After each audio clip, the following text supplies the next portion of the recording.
What up, GG Nation? GG Legion. Your fella again, Straussman, the GG. And welcome to Thor Ragnarok Spoilercast. That's right.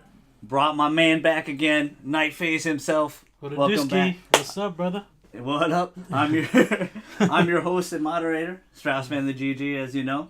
And we're gonna, like I said, how we do our spoiler cast. If you have ever watched a previous spoiler cast on the show or anything like that, first half is non-spoilers. Second half will be spoilers. We'll give you a fair warning. Yep. Shouldn't be too long today, and we'll have some other things we'll explain at the end that we have going forward coming up pretty soon. A lot of exciting stuff this week, so stay tuned. But let's jump right into it. Thor Ragnarok non-spoiler part beginning right now. But how you doing, brother? You doing all right? I'm doing great, man. How you doing? Besides car trouble, right? Besides car trouble. Yeah. Right, I'm doing great. It's been really fun. This was a very fun movie. Just like beginning to end. Like it just really was just fun. Let's talk about a couple of the new characters. We're going to save a couple characters in the spoiler cast part. One in particular. We're gonna talk about him. But let's talk about the new villain, Hela. What'd you think of Hela, non-spoiler wise? Honestly, I think Cate Blanchett, the actress, she did a great job with this character. Definitely, for me, in my opinion, is one of the stronger MCU villains. If you're just comparing that aspect, they've kind of had a lot of people would consider they would have that trouble with a lot of villains. Like a lot of villains are not powerful enough. Right. Doctor Strange being an example where he's kind of forgettable. The villain in there. Yeah, exactly. Even though I really love that movie, I know you're not the biggest fan of that movie, but right. No, I like the movie. I enjoyed it, but what disappointed me of Doctor Strange was definitely the villain. Because that actor is great. I don't know if you've seen Casino Royale. He's very good, yes. Yeah, he's very talented. And he was also in Hannibal, that TV series. Yes. Which is great. He was the main actor. Yes. And so he could do villain roles so well. Yeah. So it might have been writing direction. Yeah. With Hela, I feel like she, Cate Blanchett, for 48, she looks fantastic. She looks really, really good, and I loved her performance. I loved how they actually got the look of her right too. Absolutely. Even when she morphed her hair, with the horns, the horn, like you figured that'd look too goofy, right? She just rocked it though. But she rocked it, and they made it look good. It made it look real, absolutely. And she was a terrifying presence. They did change some things story wise with her because I believe in the comics, she's actually Loki's daughter. Yeah, she's Loki's daughter. That's correct. Yeah, they changed it up a little bit where we'll get into the spoiler part later and talk about that. Yeah. What about Valkyrie? Tessa Thompson. That was another great surprise. Yeah, Miss Tessa. And boy, can she drink. That's all I'm going to say. Fan of the show, too. Oh, yeah? But I really enjoyed her character, too. Like, a lot of the new characters here really stood their game. They really were fleshed out. So I really enjoyed her performance. She brought a lot of charisma, just like Chris Hemsworth as Thor. Tessa, I liked very much too. I feel like out of the new characters, she was the weakest though. Personally, just like story wise, like she did have a valid story which we'll get into a little bit later. I just felt like her reasons were a little too pouty. Trying to... I can see that. Trying to solve your problems through drinking, which is a funny part when you first see her and how she reacts and everything. That was hilarious. That was super funny. Yeah. I like Tessa. I thought she did a really good job. I just feel like out of all the new characters, she didn't add the most. Personally, just my opinion. I thought Tessa was great. I thought she was fun. Yeah. Valkyrie was a fun character. Yeah. Definitely another change, different take on Valkyrie we'll discuss a little bit later in the spoiler cast. Mm-hmm. And how about the old man Jenkins himself, the Grandmaster Jeff Goldblum? How did you feel about the Grandmaster? Mr. Goldblum, listen, man. Anything with Jeff Goldblum, I sign off on. Yes, please. Was he too Jeff Goldblum, though? Was he too much... I don't Too much comedy for, for Grandmaster? I think it was the perfect mix. I think he didn't overstep his boundary because he could get too Goldblum-y, I guess you can say. What his reaction? This must not work. How he does his little quips, but For this role, I really liked it. I really dug it. It was hilarious. Did you like that change? Because it's another change for the guy. Because Grandmaster is more of a serious type character, right? More lighthearted in this one, more funny. The tone of the movie overall is comedy, which we'll get into a little bit later. Well, I mean, trying to keep things non-spoiler as much as possible. Right, but I just want to see, because I saw these are some of the complaints with the characters I've seen with other people, and kind of my my personal opinion too. But I actually did like Jeff. I thought Grandmaster was pretty good. I like his change a lot, and I felt like he was a interesting part to the movie as well. Very, very much so. It just worked. This movie worked. I think with the tone they were going for. It's not like. I like how committed they stayed to it, because it was like if they tried to combine very serious scenes and then just insert comedy, then it would have not worked. A lot of Taika Waititi in this. Yeah, Taika Waititi. Yeah. He's the director of this movie, and if you watched any of his movies, which I haven't, but I've heard they're very comedy eccentric. Driven, and I like that a lot. I'm a huge fan of comedy, so I'm a little bit biased, right. But I really like the overall tone of this movie, which we'll talk about a little bit later. Mm-hmm. How'd you feel about the returning characters in the story, Thor, Loki, Hulk, etc.? Did you feel like they added enough to the plate? I think they did, in my personal opinion. Especially Did you like the change of Thor? Do you like how he felt in this? I did, honestly. I think everything worked in this film. In my opinion, I think they had to, because the past two Thor films are probably the weakest in the MCU, in my opinion. Even the original Thor, I know a lot of people like it. I personally didn't enjoy it as much, and then Thor: The Dark World, I felt about the same. I know people mainly hate that one more. Yeah, but I felt the same as I did with Thor. Like, nothing really changed. Some of the characters really didn't do like mind-altering things to their characters. They just kind of just stayed the same, and they're just like one-dimensional. And then this one, I felt like they really went for it. They added so many layers. Yes. Especially with Loki, especially with Hulk. And it just added so much greatness to this film. I feel the same way. Even though I like Thor and Thor Dark World, I really like those movies. I enjoy those movies. But yes, compared to the overall like 16 movies of MCU, they are definitely by far the weaker movies. Yeah. Where, lately Marvel's really ever since Winter Soldier, Marvel's kind of hit their stride. Like they have Winter Soldier was the first movie to prove how good a superhero movie could be, like storytelling wise, action wise, seriousness with the comedy. Yes, at the same time. Yeah, but what Winter Soldier did, I liked how that, if you look at that movie, it's more almost like an espionage, like spy thriller, because with Hydra, it really is. Yeah. So they really brought something new to just like a standard MCU comic book film. Yeah, and you feel like this one is very much, Thor Ragnarok is very much a road trip buddy movie in outer space. That's the best way to describe it. It's a typical road trip buddy movie, but it works so well with these characters. Yeah, I agree. There's a lot of mixed elements in this that you feel like it will crumble and it wouldn't be reviewed well, but it is the highest reviewed Marvel movie this year out of the big three, which we'll talk about in the end as well, because I want to see everyone's opinion. I've been asking everyone's opinion about that. But it works really, really well, and I think it's the direction.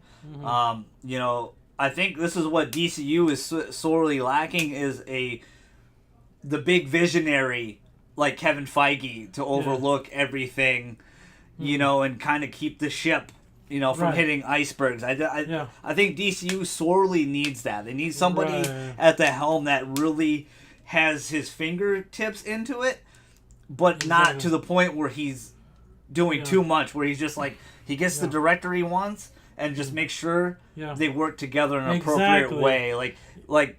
I watched a lot of interviews with Taika Waititi, and he talked about, someone asked him seriously if he was going to get, did he get frustrated that he didn't have full control at some points, and he goes, no, I knew going into this that it was going to be a partnership and we're going to work together, and they let me do what I wanted to do, but if I got too much far, they would steer the ship appropriately. Right. Yeah. And he was you can see so much of this movie in him if you ever watch an interview with him, because he's just a goofball. Yeah, he's just a. I've seen some of those interviews. He's such a goofy New Zealander goofball, and he's great. He's awesome, and he brings a lot of his charisma in this movie. You can feel it. You can feel that he's in this movie. Yeah. So, did you really like the overall tone of this film of comedy? Did this fit you? Yes, it appropriately. Worked. It worked. A lot of people had their gripes about that. Actually, yes. I heard in certain reviews, people said that the tone, like especially with the tone, like in certain scenes where it's supposed to be like very serious. Like when we dive into spoilers, we'll talk more about that. Yeah, we will. But like towards the end, but still, I think it just still worked because they just stuck with one narrative. One tone in particular, and it was just a nice combination through and through. It worked really well. Like it just fit. There was no, even in the beginning of the film, they throw you right in, and it's an amazing adventure. There was no boring spots. It was over a 2-hour movie. Right. It didn't even feel like 2 hours. It just flew by. And that's why I've been having a lot of fun lately with the Marvel movies. A lot of movies I've been watching lately. I go to the theater and I'm not bored at all. There used to be times when I was younger and I'd go watch a movie and I'm like, oh, wow. Yeah. I get a little bit bored. Last time that really happened to me, and I hate to say it, I don't want to bash on DCU. It's just Batman versus Superman. There was numerous scenes in that movie I was just bored out of my effing mind. They could have cut so much down. It was just convoluted. And I feel like the comedy, again, being a little bit biased, I feel like it just really worked. I think Thor needed a new life. He needed a new, after Dark World, it was a little too serious. Yeah. And they had Kat Dennings was more of the comedy relief, and I know that is one of the biggest positives. No Kat Dennings, nothing against the actors. It's just the way her character was written. Take that back. She is a goddess. Well, and we're talking about that. Yes, she is. I'm talking about her acting. It's all right. Like I understand what you're talking about for that as well. Yeah. But I really feel like the tone of this movie just was captured perfectly. I think Thor had a lot of new life into him. Hulk had a newer perspective of him as well. There's a lot of Planet Hulk in this movie. We'll talk about more in spoilers. Absolutely. Loki, I feel like Loki was more of the same until the end, which we'll talk about. Yeah. We'll talk about, and the reason being is kind of like you tricked me a bajillion times before. Shame on me. Yeah. But you're not going to give me the billionth time. And they kind of always do. But we'll talk more about the end where he kind of redeems himself, in my opinion. And nothing against Tom Hiddleston. I love his character. Right. I think a lot of these guys... were supposed to be stars after the MCU, and they still kind of aren't. Like, especially Tom. You figured he would get some bigger gigs and stuff, and he really kind of hasn't. And I don't think that's some people were saying that he could do all he can do with the character, and I don't believe so. I think he's just a perfect fit with Loki. Yeah. He just knows Loki in and out, and it just works. What'd you think of Hulk in this movie? With non-spoiler, like, did you feel that's what I was kind of worried about? A lot of people were. It's like Hulk's kind of just in this because we haven't seen him in a while, and of course he doesn't have his own standalone except for the Edward Norton one. Yeah, and they don't seem like they want to give Hulk a standalone. Because that's one that could fumble. I mean, he's just going to be just CGI madness with Hulk. There's also a lot of behind-the-scenes stuff that's troublesome with Universal and rights and stuff like that. That's why it's another pain in the ass to kind of have Hulk have his own movie as well. Right. Because they want a big chunk of it too, and he kind of... and the other two didn't do so well, even though I feel like the second one redeemed Hulk a lot. Right. What'd you really feel about, Mark Ruffalo? Edward, as Bruce Banner and as Hulk. Because he does play Hulk, by the way. Oh, yeah. He does. That is him in the motion. There's balls on his face, everything. That's him in the suit. Yeah, the motion capture suit. Kind of like Planet of the Apes, like that, right? Yep. Okay. Very much so. That's what they use. They put a big camera rig right here. Right. Very much like Last of Us. There's Last of Us. I know it's not a video game podcast, but if you go on YouTube, there's clips of Troy Baker and in the ball suit doing some of the action mocap for Joel. Oh, so Troy Baker's in that? He's Joel. No, I mean in the Evil Within.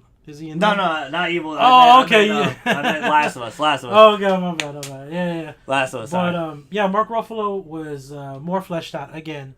Yeah, this film, he just continues to surprise me. He really handles a perfect balance with Hulk and Banner. I feel like he is the perfect Bruce Banner and Hulk. He has really both, is. Where I feel like Edward Norton, as much as he's a good actor, he's kind of a jerk in a lot of people's eyes. I heard acting with him. I heard he's kind of a... But I felt like he was the wrong Bruce Banner. Yeah, he didn't strike me as like a nerdy scientist kind of guy, like a genius. Yeah. Or, Noises! Yeah. But to me, he didn't really... I agree with that. Like it just didn't fit with me. Where Mark Ruffalo, when I first saw him in Avengers, which I was like, oh god, they're replacing, getting another Hulk. Like, it was a big scary thing. But then I was like, dude, he just fits. He just fits. He's just a very comfortable. From that first scene he had with Black Widow, where he's like, oh, so you got some people outside just waiting for me, and then she's like, no, doctor, just come on. He's like, stop lying to me. He's like, I'm sorry, that was mean. Yeah, I love that. From there, I was like, oh. That's great. I love that. I also kind of like the change in that particular movie in Avengers where he's like, oh, I'm always angry, and then he just turns that was just the biggest surprise. Where Bruce is supposed to be calm and stuff. We'll get into more spoilers of Hulk, but I felt like overall he was handled very well in this movie. Oh, yeah. It's a very fun movie beginning to end. The overall story, did it sit with you? Did it hit you? Did you feel like this was a great step in the right direction, non-spoilerly? I think it was. I mean, it's just... It took it to where I wasn't expecting, especially when you talk spoilers.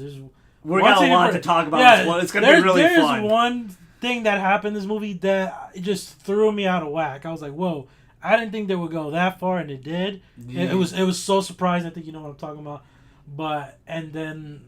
Yeah, just the way it ended, I really liked it. It was like a fitting conclusion to like the Thor trilogy. Yeah, it didn't need to be, but it was. You think Marvel is gonna open up because they've had a stance about this where they just kind of do trilogy films and then the new characters are gonna get trilogy films. They're not gonna do like a Thor 4, Iron Man, even though they're talking about Iron Man 4 for a long time. They really kind of want to do it. That I would be on board with because I just do not like Iron Man 3. Yeah, I know a lot of people didn't. I actually really enjoyed Iron Man 3. I like the more personal side of it, but I do understand. I understand how people didn't like Mandarin and stuff like that because that is an amazing character. Yeah. But I thought that guy did good, like for what he had to do. But different movie. Different movie. That's a whole spoiler cast. Yeah, that's another spoiler cast. Yeah. But do you agree with that, or do you want to see a Thor 4? Because I feel like there could be easily a fun Thor 4. There could be. Or are you more into the buddy movies? That's the great thing about the MCU. Yeah. They can just intertwine, like, because this is the last, Thor trilogy, doesn't mean we're going to see a lot more of Thor. Yeah, you're going to see Thor in Avengers. You probably see him in other movies they're going to team up with. Right. If they do decide to do that, where they just give every single Marvel character, the main players, their own trilogy of movies, I think that's fine if they choose to do that, just as long as they can still use that character. Well, that's definitely the blueprint they did so far. Cap got 3, Thor got 3, Iron Man got 3. But look how they utilized on Iron Man and Spider-Man Homecoming. That works. Yeah. It could work. So they can still have their own standalone and then just have... And look at Civil War. It had everybody. And it worked. Man, and it worked. It worked perfectly. That was a great example. And then Thor has this is a pretty big cast. And it introduces a good amount of new characters, but they all fit. They all have their role, and they all understand the role. And I think that's the best part about it. Yeah. So I feel like, I'm excited. We'll talk about what movies I'm excited about next year, both of us, for MCU, what the slate is, because I think there's another 3 slated.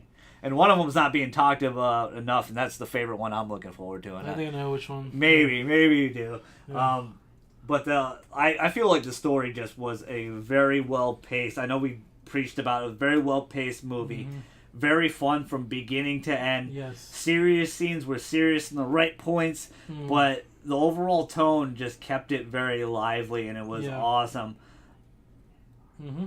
Yeah. Very, very awesome. Just very, very fun, and one of those number one day one Blu-ray buys. I can't wait. Absolutely. I can't wait. I want to watch it again. It's so funny. Yeah, it's so funny. That's probably going to be the most rewatchable MCU film Yeah, at least I think, because I just can't stop thinking about it. There's a lot of them I love rewatching. We'll also talk about that big news. We'll add a little bit at the end after spoiler talk. There's big news that happened. I think you know what I'm talking about between Marvel and Fox. Yes. We'll talk about a little bit of that at the end, promise. But here we go, kiddies. You've been warned. Spoiler time. We're ending non-spoilers here. Definitely just go see Thor. Like, if you have not seen see it at all, do not watch the spoiler section. Just go watch it. Leave it right now. Pause it. Give us a like, subscribe, and comment, and then go watch the movie. Then come back and watch the second half of the spoiler cast. So let's get into spoilers, and this is probably my favorite character in the whole movie. Did Korg steal the show for you? Was Korg epic? Yes, like I have to agree. He pretty much almost stole the show for me. He was just a pleasant surprise, mainly due to the voice. It's very shocking. Yeah, it's very jarring. I was not expect that. Because you first see him, because if you guys don't know about Planet Hulk, Korg and Meek are huge characters in Planet Hulk. They're big time. Oh, really? Yeah, that whole scene where they're trapped and they're waiting to fight. Yeah. That's all Planet Hulk right there. Oh, wow. Because Hulk gets lost in this planet. Very much, I don't think it's exactly Sakaar. It might be Sakaar. But he gets lost on this planet. He's not Bruce anymore. Yeah. Bruce is very much sleeping. We'll talk about that in the spoiler section. Oh, yeah. And he's the gladiator. It's very much like the movie Gladiator in a lot of ways. Where he fights a lot of people. Right. But Korg and Meek and a whole bunch of... He makes this new cast, like his own Avengers. Yeah. And he's the leader of... And Korg's one of them. Right. But Korg is a huge rock monster.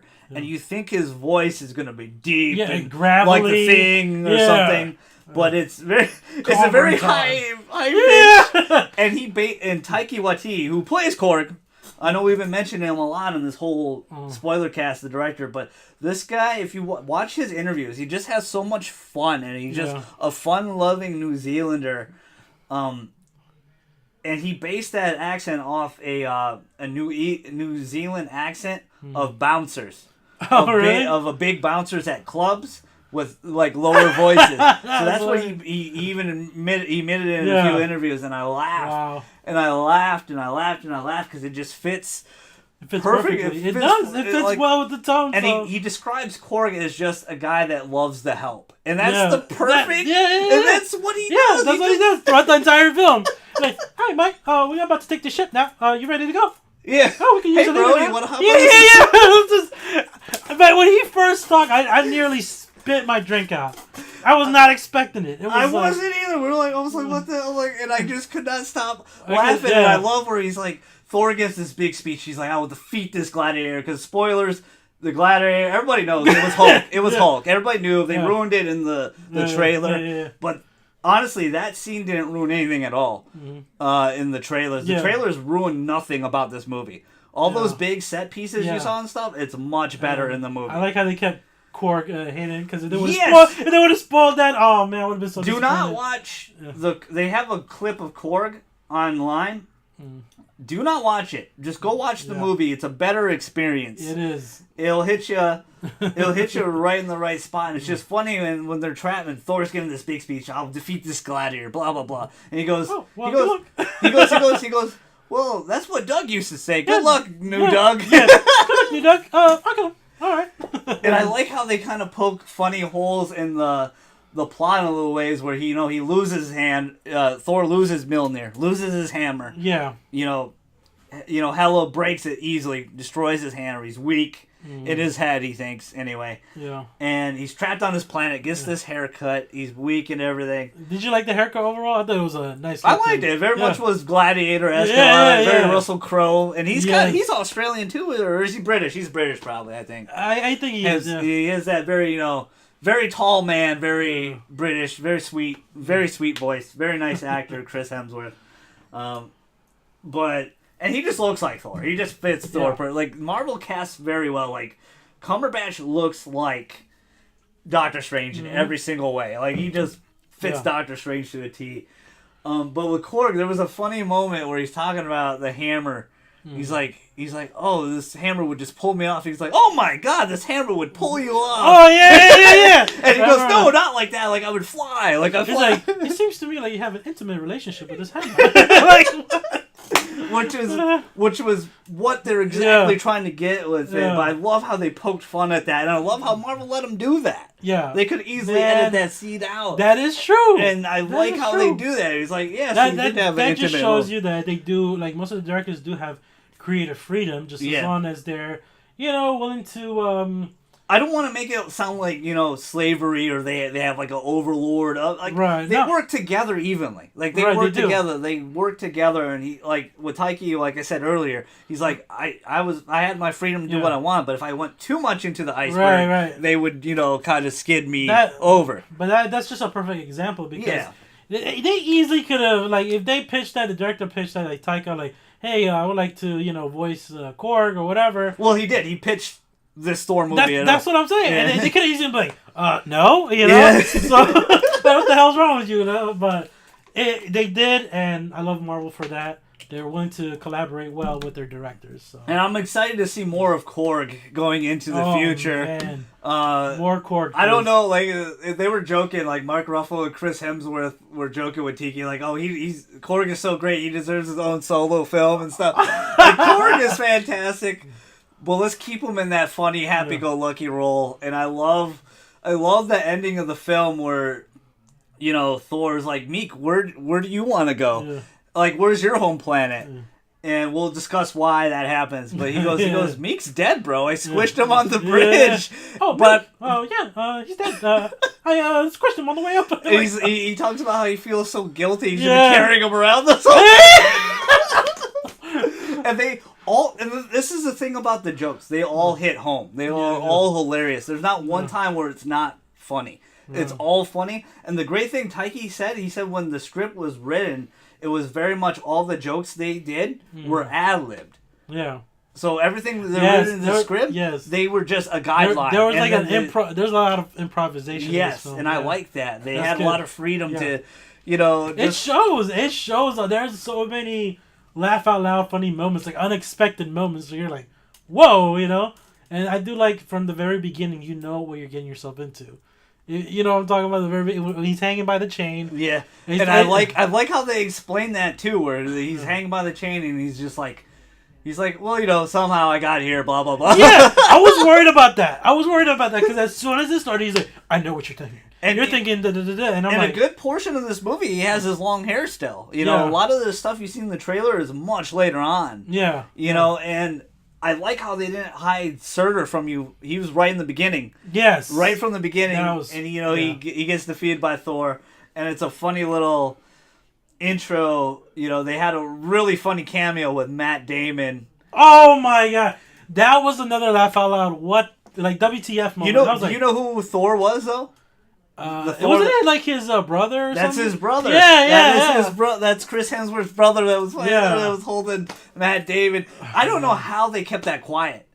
Like, no one knew. No on-set photos of Matt Damon and Loki outfit. Like, it was hilarious. They did a good job keeping it concealed. Yeah, keeping it sealed. We already touched on Hell a little bit as a great villain. Oh, before we go any further. Okay, go ahead. We gotta touch on that cameo, the other one, Doctor Strange. Yes, perfect. What'd you think of...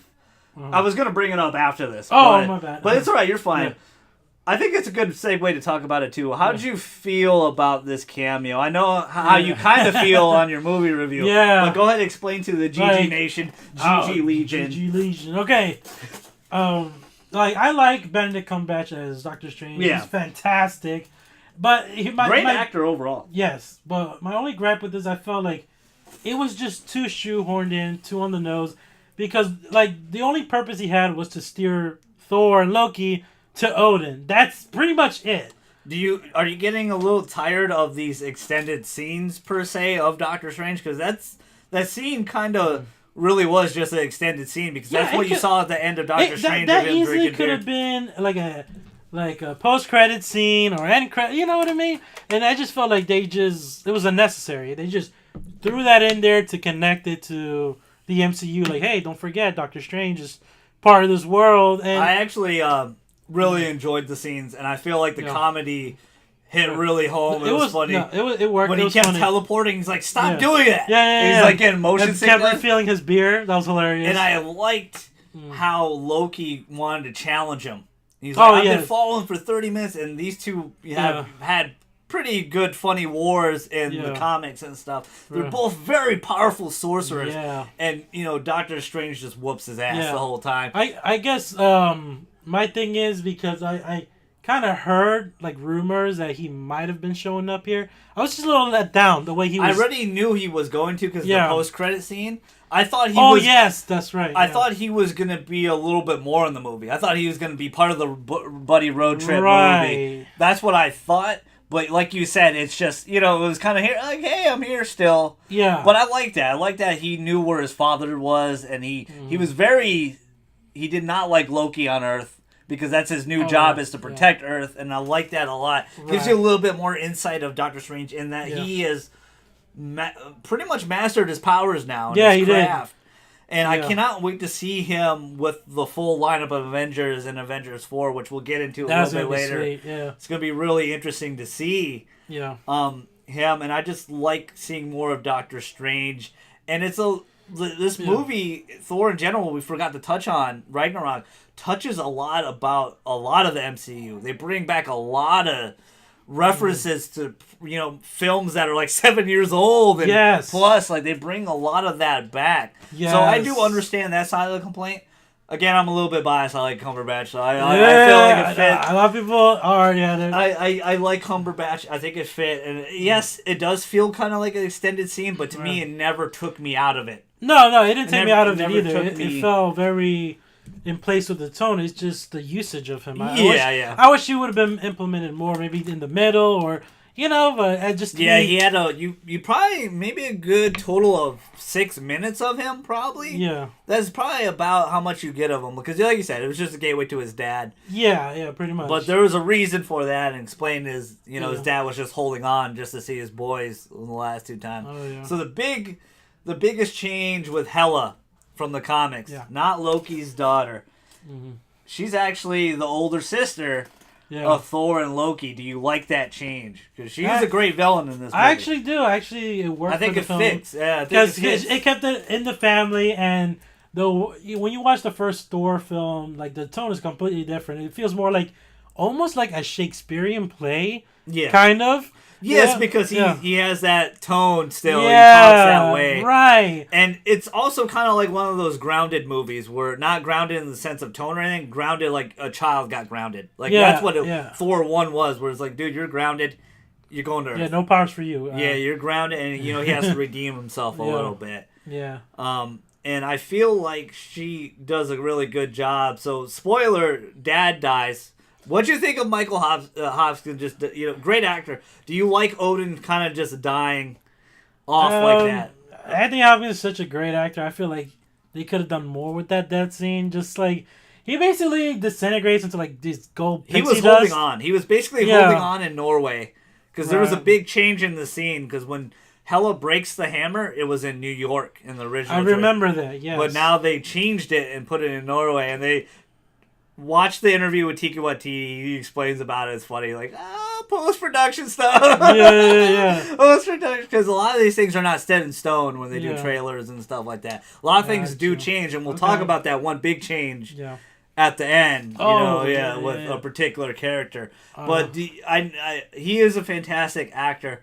I felt like it was appropriate with the film. I don't know how far they could have kept going with Odin, because Odin he's just a ungodly strong being, right? And he kind of goes to sleep from time to time, many years.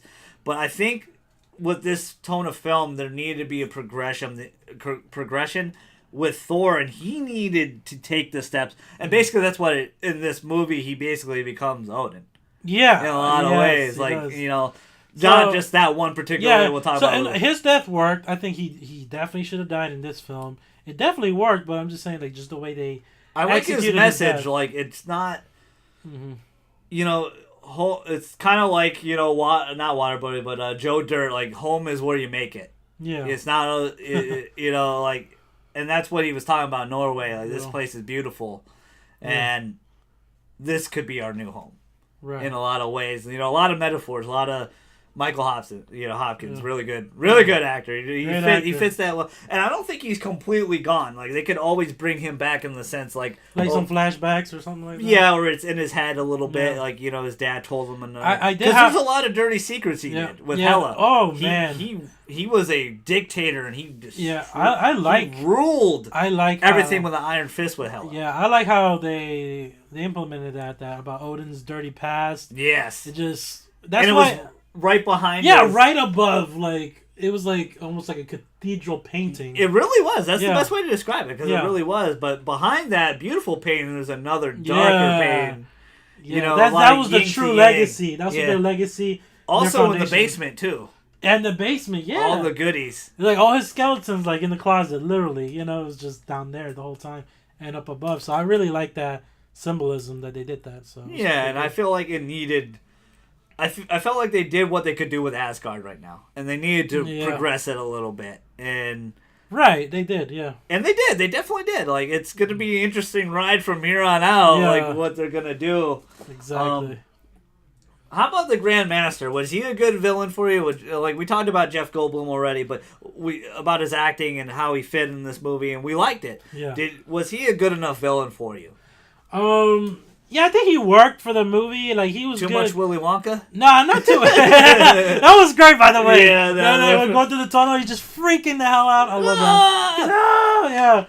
No, so somebody called back the melt stick. The melt stick. Oh man. Oh god, I like that scene where he had that one lady with him, and she called Valkyrie like a bitch or something. He's like, yeah, that's not the B word I was thinking about. Yeah. That's the perfect. But you see that this is why Jeff Goldblum works so well. Yes. I think he fit perfectly just working as playing the Grandmaster, because I got a little bit of Benicio del Toro playing the Collector, right? They're brothers. Oh, they are in the universe, yes, because they in the Marvel comics, the Grandmaster and the Collector are brothers, and they are all powerful beings. Wow.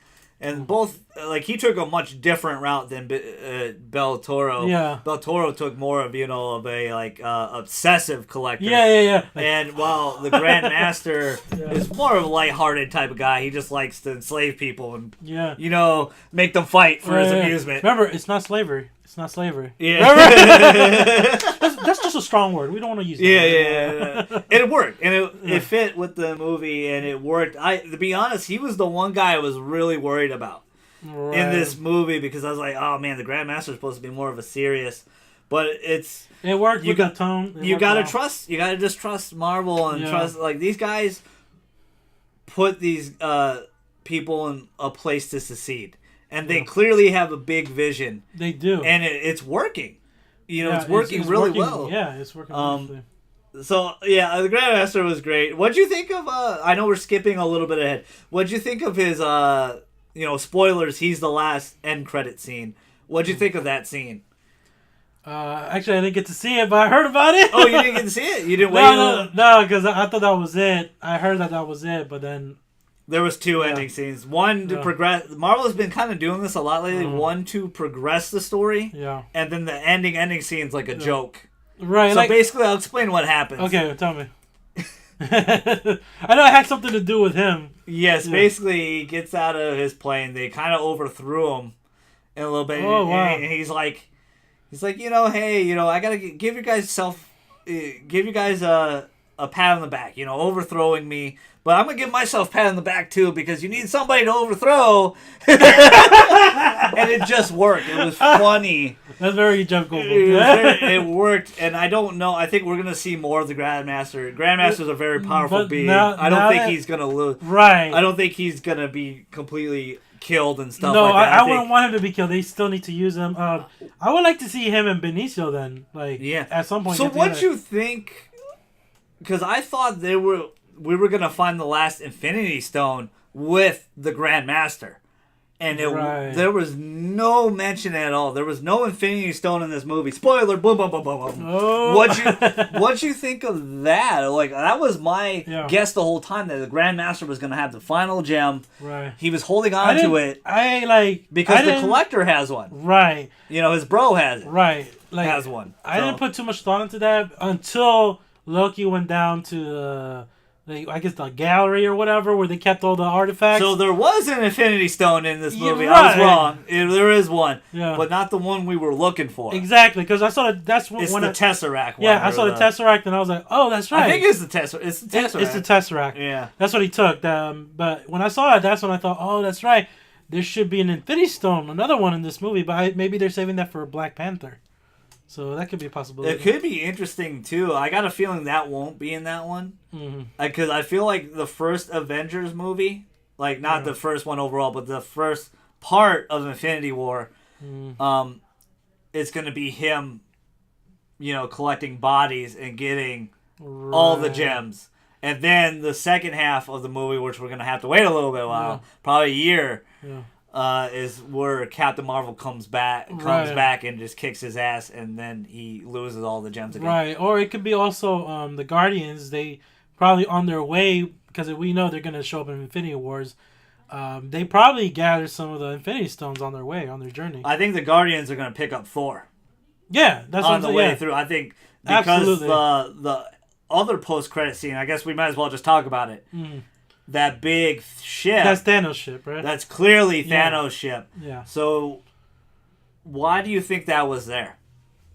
To let you know, get ready. The reason why is because when Loki looked at the Tesseract, remember he took it. Yeah. He clearly has it. Yeah. So I think that's how he gets his first Infinity Stone. He has that, and maybe he took the Infinity Gauntlet. The Infinity Gauntlet. Yeah. But that one's a fake. Thanos has the real one, remember? Oh, that's right. Funny scene, Hela's like fake. She's looking at all the cool stuff before she resurrects her dead army. Yeah. She finds the Infinity Stone and she's like, fake, and throws it off. Remember? Oh, yes. Because all the way in Avengers 2, he grabbed his gauntlet. Thanos grabbed his gauntlet and goes, I hope you're ready. Yeah, I'll do it myself. I'll do it myself. Now I remember that, yeah. So, I thought she just... Odin doesn't really have it. Yeah, I thought Hela just brushed that off the side, saying like, "Oh, I'm too powerful. I don't need this." I thought it was. No, she was making fun of her dad, trying to make his collection look better. And that's what he was doing. He was making his collection look a lot better than it really is. Yeah, it had a fake Infinity Gauntlet, not the real one, the whole time. So I got it right from the get-go. Yeah. So something's gonna happen. I don't know if he's gonna kill everybody, or Loki's gonna join his side. That's still a possibility, yeah. Which is probably a possibility. He's going to give him the Tesseract Stone.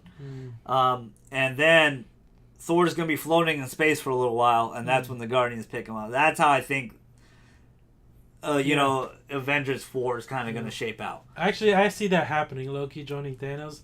Because it's like, it's great what they did with him here, but it's just in his nature. He's the god of mischief. Yeah, he's kind of... So it's like, he can't control himself. He's always... He redeemed himself a lot, though. Which I feel like his character took significant strides. Yeah. Where he finally at the end he woke up, even though after that last betrayal. Yeah. He's like, he came back to save everybody. Yeah, he did. He brought the ship to save everybody. And I just like with Korg, Korg's like, oh, hey, bro, we're going to jump on that giant ship. You want to join? Yeah. And he's like, I think you need a leader. Yeah. And he's like, thank you. Yeah. Thank you. I think we do. Yeah. You want to be the leader? Yeah. He's like, thank you. Thank you.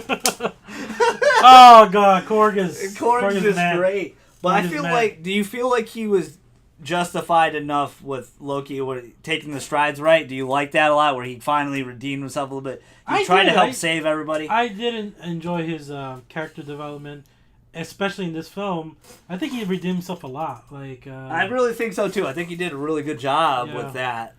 Yeah, he did, because he's come a long way. Because he, when he started off as Thor, he's just a jealous brother, envious, wanting more. And then in Avengers, he was like a full-blown villain. But now I feel like he's more into like an anti-hero, in a sense. I always felt like he kind of was a little bit. He was first Avengers. He was the clear villain. Yeah. And I love his reaction when he first sees Hulk. Oh man, his reaction was great. He was like, I need to get out of here. And another scene I love where they take from Avengers 2 was Thor. Yeah! He's like, the sun's getting low, big fella. Oh yes, and he's doing the tap. Oh my god, that scene was hilarious. He's like, the sun's getting real low. And then Loki stands up and he's like, you know how yeah, it feels. You know how it feels. He's like, I'm sorry, I just get into these games. Yeah, he's like, I'm into the sport a lot. Yeah. That was a fantastic scene. That scene was great. It was awesome. What did you think about the Thor versus Hulk fight? Did it live up to your expectations? I loved it a lot. I thought it was really good. It's a shame it ended and it would have ended that way anyway because they're both very strong beings. They would never, it was fixed. It was Jeff Goldblum kind of rigged it a little bit, and I love when he's talking to Bruce Banner and he's like, "Oh, we had a fight," and he's like, "Oh, really? Did I win?" Yeah, and he goes, "No, I won." No, I won easily. That doesn't sound right.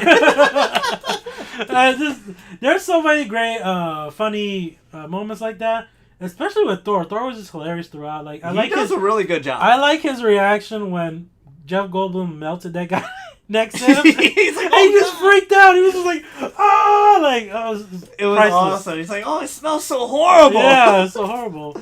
Let's talk about another funny scene where Valkyrie is like, I think I know you. Like, who are you? With Bruce Banner. Yeah. And and towards the end, he's like, you know who I am. You know who I am. Yeah. And he jumps off the plane, and we all think he's gonna turn into Hulk, but splat.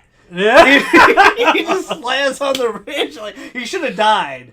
But I love that he landed on the bridge. Some people. I was not expecting that at all. Me neither. That was great. It's just like a thud, like boom. Like, and everybody was laughing in the theater. Like, everybody lost their shit. But some people were like, they took that literally, like, oh shit, Bruce Banner just killed himself. Now he's forever gonna be the Hulk. There's no way to go back because he's dead. Like, he just I don't feel like they talked about it a little bit that he has been Hulk for 2 years on this planet. Right. He's been Hulk 2 years, and Bruce was a little worried that he will never see it again. That's why he didn't want to change right away. Yeah. I think he overcome that fear a little too easily.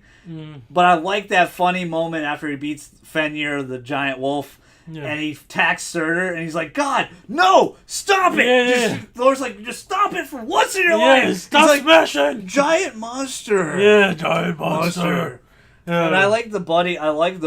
Like, I like Thor a lot, where he talks to Bruce and Hulk, and he's like, no, you like Bruce. And no.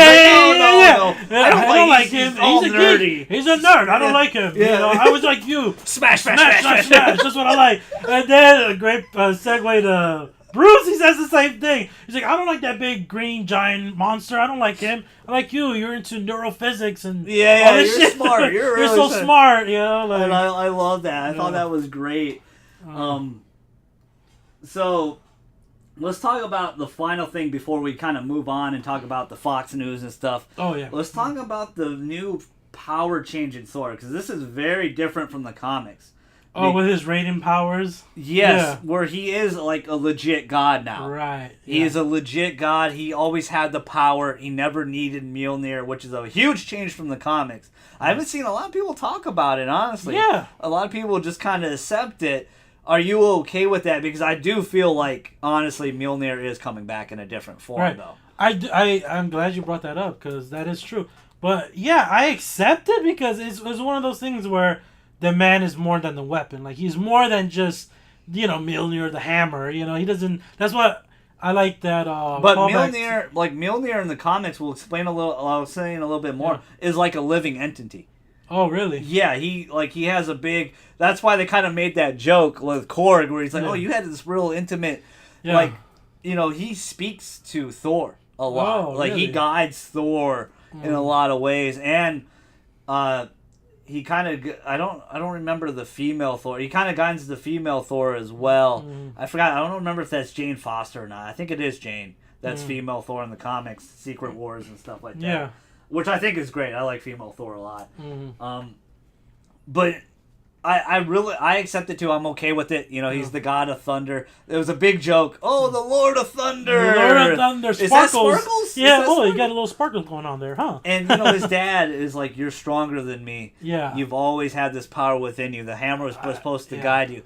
But there was images of Avengers 4 sketches with a newer version of Mjolnir. I think he's coming back. I think they'll have a newer version, because there was a lot of elements mixed with this. The Planet Hulk, Thor Ragnarok, and unworthy Thor. There's a lot of unworthy Thor in this where he kind of okay. gets his hair cut. Yeah. You know, he loses Mjolnir for a long time. And unworthy Thor, he loses Mjolnir not by destruction. He just becomes unworthy. He can't wield it anymore. Wow. But when he gets like a new axe and stuff like that. Mm-hmm. So I think they're going to take that into Avengers 4 and it'll have a newer Mjolnir a little bit. And I think he will. I think Mjolnir will come back to him because he misses Mjolnir. So we got to talk about this. What did you think about Thor losing his eye? I thought that was I was amazed they hid that throughout the whole shoot. They must have reshot it twice. They must have. They edited the marketing for the trailer. He had two eyes the whole time. So when she just straight up takes his eye out. So Hela, big sis, cuts him and goes, "Oh, you look so much like father now." Wow. And it was brutal. It was brutal. And I was like, "Oh my goodness." And he even gets the eye patch. Yeah, later like on, Odin. very much like that's why we said earlier that he was like Odin. That's what his role. He became the new Odin, basically. Yeah, he did. Got the new leadership. Yeah. Got all the power. Yeah. And he's taking them to Norway because that was going to be their new home. Yeah, yeah. Earth. But of course, Thanos kind of gets in the way, and like we explained earlier, I think it's because of Loki because I think he has the Tesseract on the ship. So, but I like how they did that because I was not expecting that. I was not expecting him to lose his eye at all. Do you like it though? Yeah, it worked. It just made you like him being the new Odin? Do you think that's the right course of action for him? Yeah, I think it is. I think it works great because they just took this movie in a whole different direction, and it was so ballsy, so different. I can see why a lot of people feel like it's Guardians in the Galaxy a lot, but.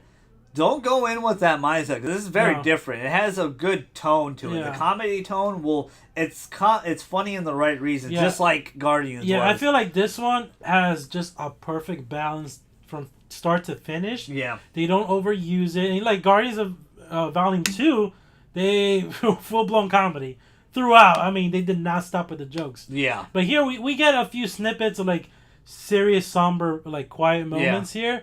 But it's sprinkled throughout, but it never turned the tone upside down. It's also a little bit of a big change too, with Star-Lord. Yeah. By killing his dad, he doesn't have his power anymore. Yeah, he's not a Celestial, right? Yeah, not anymore. So with Thor, him losing his hammer had nothing to do with he still had the power within him. Yeah. That's the biggest change. I'm shocked a lot of people haven't talked about it. I know some reviewers have talked about it. I'm shocked that it's not talked about more, and I am okay with that. I feel like it's fine to go in this direction, but I do feel like Mjolnir will come back. Yeah. So before we get into the Fox news, let's talk about where the MCU goes from here. Right. Where do they go from here? What they have slated for 2018. First one, Black Panther. Looks like the hotness. Looks great. I'm very excited for that movie. Even watching the trailer on the big screen before Thor, in IMAX 3D, it was good. Man. It looked great. I'm very excited to see more and learn more about it, Wakanda, and just this new king and the swagger he has. It just looks awesome. Yeah. Second movie is Infinity War Part 1, which they're not calling it Part 1 anymore. It's just Infinity War. Avengers 4 is going to be called something else. Where this Avengers 3 is Infinity War, and Avenger 4 is going to be... But it's going to be the second part to Infinity War. Okay. Where this won't be like Infinity War in a lot of ways, where Part 2 would be more like Infinity War a little bit. Because, like I said, I think he's going to be grabbing... His list of bodies is going to pile up, and he's going to get all those stones. Right. So that's the second one, and then they're ending it with my favorite one, which Ant-Man and Wasp. Yep. That's the one I want to talk about more. Yes. The most. And that's the one I feel like will have a lot more love when it gets more promotion, obviously. Avengers is huge. Avengers 3 is going to be fantastic. Right. May release, perfect timing. Opening up with Black Panther, segueing into that, it's going to be great. Yeah. But where do you want to see after that, where they go from Ant-Man and the Wasp? Like, what's going to lead into Ant-Man and the Wasp? What's going to go from here? There's Captain Marvel slated. Yeah. There's a whole bunch of things on the calendar. Spider-Man 2, I think. Homecoming 2 as well. Yeah, it's just... Whatever they do, I'm all for it, because I trust the MCU at this point. They have my full-blown trust. Like, if they want to get creative... No fatigue for you at all? Like, I thought some people would get fatigue. There's no fatigue for me. I'm just really happy to see these stories. It's like 10 years going on now. There's many times going into these movies where I would think I would feel that way, but they just keep changing the game every time.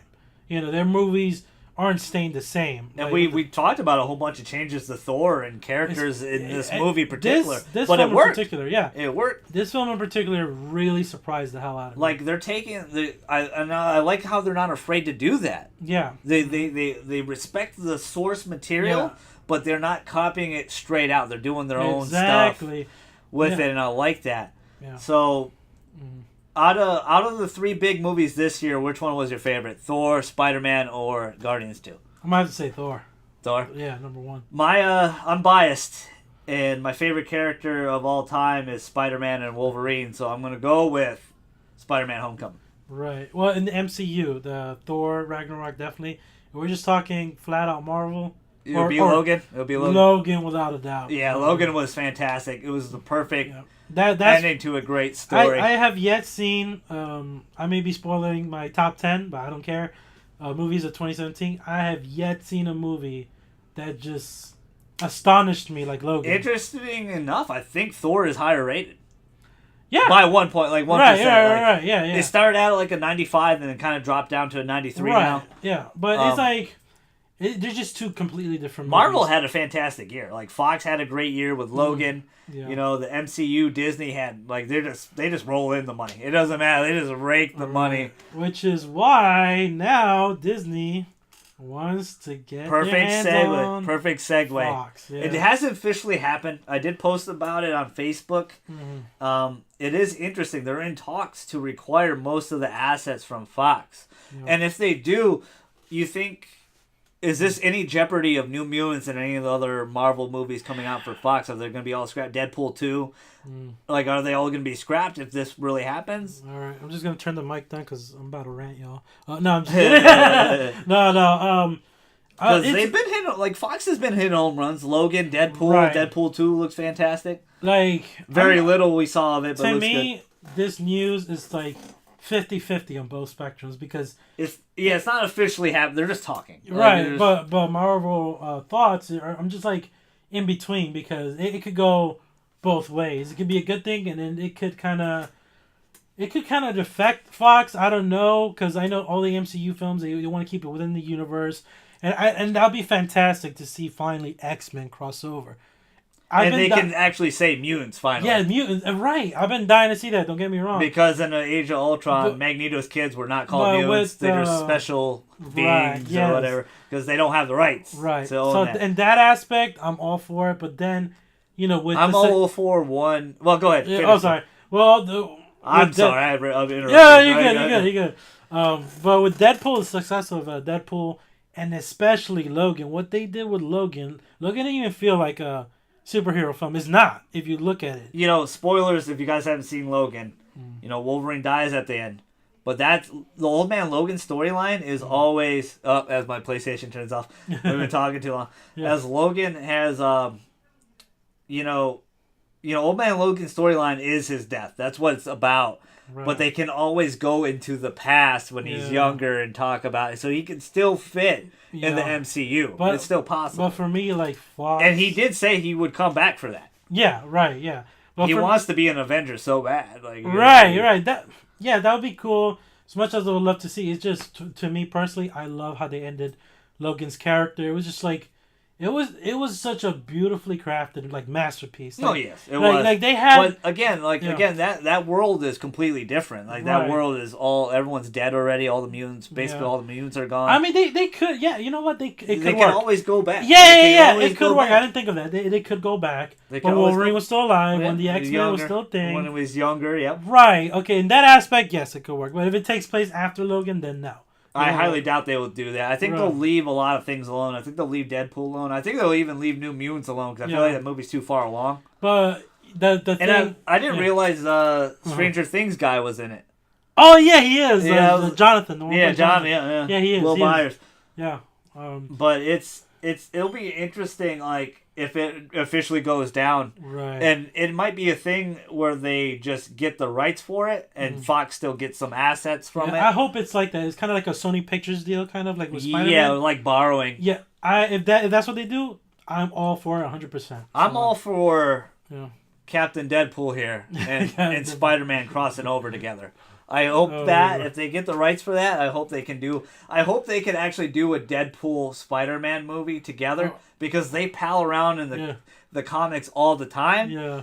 It'd be really interesting because Spider-Man would have to be more extreme a little bit. He'd probably have to be a little bit older because the Deadpool movies are pretty hardcore. Yeah. With the deaths and stuff. And that's what they need to be because that's Deadpool. If they cross over, you imagine if they did like that one even for a second, even just one scene. I just want to see Spider-Man and Deadpool together. That would just be a dream come true. You imagine if they tackle that storyline where Deadpool kills the Marvel Universe. You remember that? Yes, that storyline. That would be insane. That'd be hilarious. Because the DCU's talking about that, like spin-off movies. They're gonna have like a Joker spin-off movie, but not of Leto. Of like, they want like a high-profile actor. Oh yes, like Leonardo DiCaprio. Yeah, there was rumored Leonardo DiCaprio gonna be in it or something, which is interesting, I guess. I don't know how I feel about that. Kind of mixed on that. I'm just spin-offs are interesting. Like I said, DCU is just missing that Kevin Feige. They need that guy that oversees everything.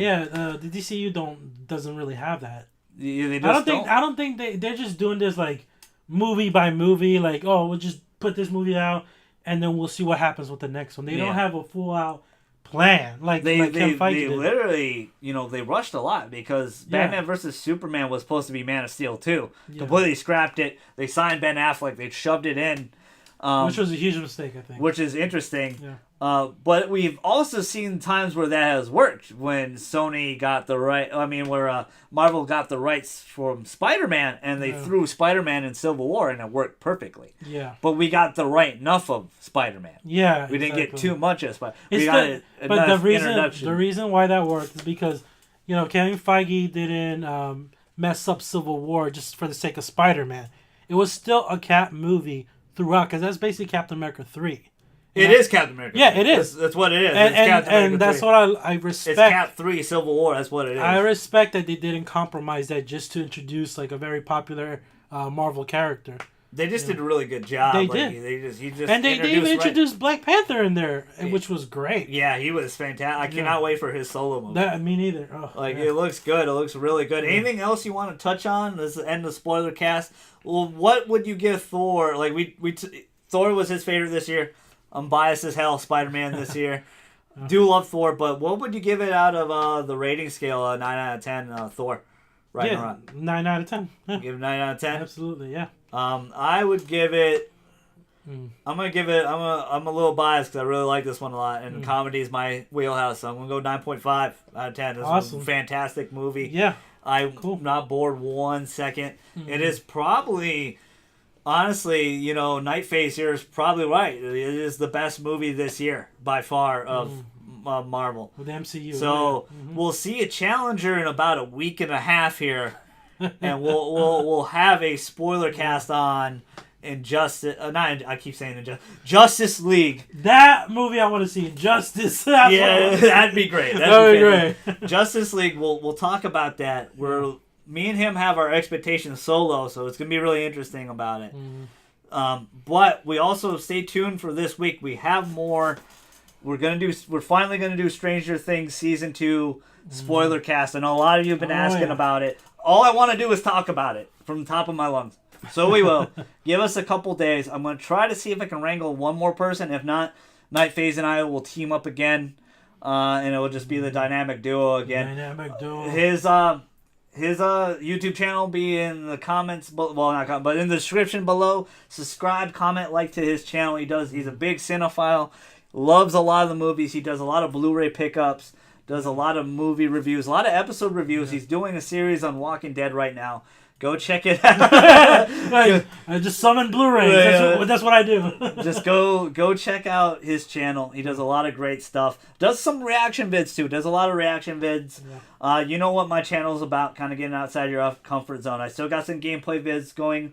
I do right after this vid, when I get it uploaded, we'll talk about the Nintendo Direct today about Xenoblade Chronicles 2. I know you guys... I told you I would talk about it, so we will talk about it. We'll go over it really quick. And I just want to thank Night Phase again for, joining me again so shortly out of spontaneousness. Yeah, it was always a blast, yeah. we'll team up again for Stranger Things season 2. Again, I'll try to see if I can get a couple more people. Seems like I gave enough time because people are starting to talk about it. I see people posting that they finally got to watch season 2. Generally you want to like me and him binge watched it. Yeah, we did. I finished it in like 2 days and a half. Like I just finished it up. Yeah. And I want to talk about it. Normally, you want to get those out early, but I think the opposite. I kind of want to think about it, get a real deep cast about it. Right. You guys are enjoying the cast. You're enjoying the content. It's been a huge surge. We're going to hit 4,000 probably easily this week. I really appreciate that. Means a lot to the channel. I know I say it every vid, but honestly, from the bottom of my heart, it means a lot. So, like, comment, subscribe. Tell us what was your favorite MCU movie or Marvel movie in general this year. Was it Logan? Was it Spider-Man Homecoming? Was it Thor Ragnarok? Or was it Guardians 2? I went with my dad, and that was his favorite, was Guardians 2 this year. It's an enjoyable movie. It's great. It's a fantastic movie. Yeah.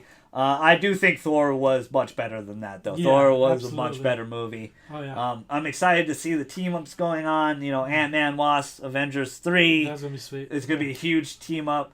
And then, Black Panther just looks great. Great way to start out the year in February. Yeah. Anything you want to add? Anything you want to shout out?